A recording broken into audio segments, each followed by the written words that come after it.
Most people assumed Samsung had already peaked with the Galaxy S25 Ultra, but the S26 Ultra rumors suggest Samsung isn't done surprising anyone.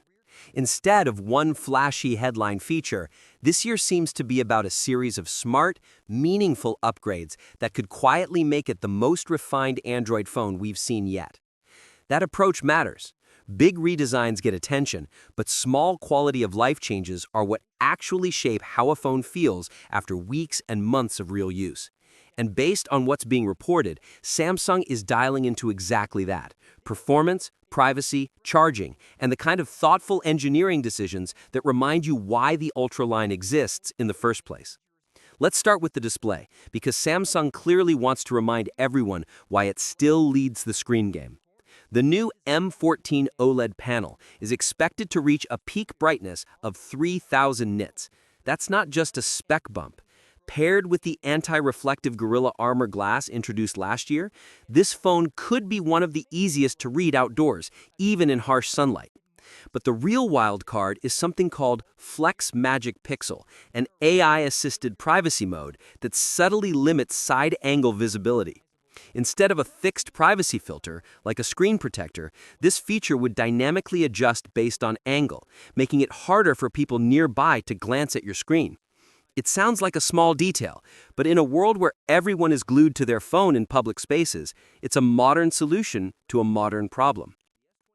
The camera upgrades follow a similar philosophy, not flashy for the sake of marketing, but intentional.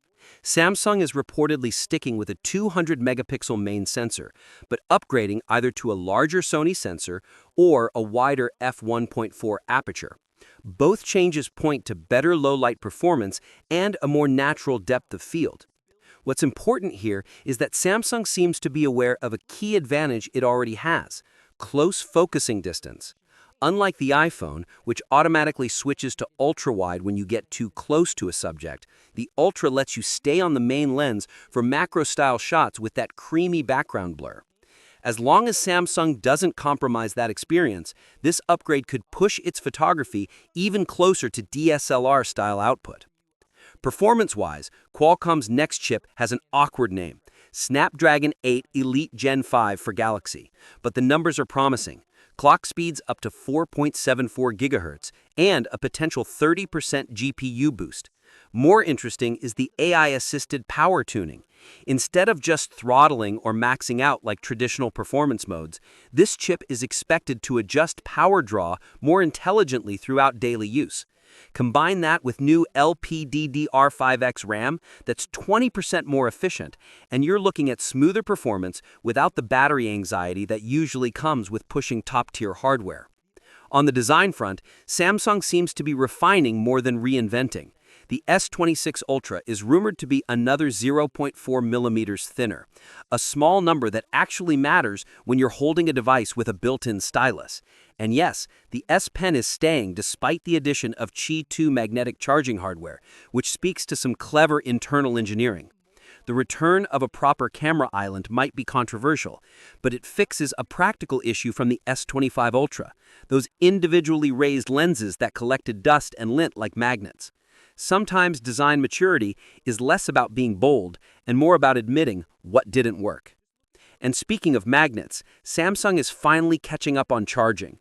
A bump from 45 watts to 60 watts wired charging isn't groundbreaking compared to brands like OnePlus or Xiaomi, but it's a meaningful improvement for Samsung users who have been waiting years for faster charging speeds. More compelling is the shift to Qi 2 magnetic wireless charging. Even if speeds stay capped at 15 watts, the magnetic alignment opens the door to an ecosystem of accessories: mounts, stands, wallets, battery packs, without needing proprietary cases. It's one of those changes that doesn't look huge on paper, but has the potential to change how people use their phone every day. What stands out about the S26 Ultra isn't a single breakthrough moment. It's the way each rumored change feels like it was made with real-world use in mind. A brighter display is great, but pairing it with anti-reflective glass and a privacy mode shows intent. A faster chip is expected, but making it smarter about power use shows maturity. Even the return of the camera island feels less like a design throwback and more like an admission that form should follow function. If Samsung delivers on these upgrades, the S26 Ultra won't just be another spec bump in the Ultra lineup. It'll be a statement that refinement can be just as impressive as innovation. What's your thoughts on this? Let me know in the comments section. See you in the next video. Take care.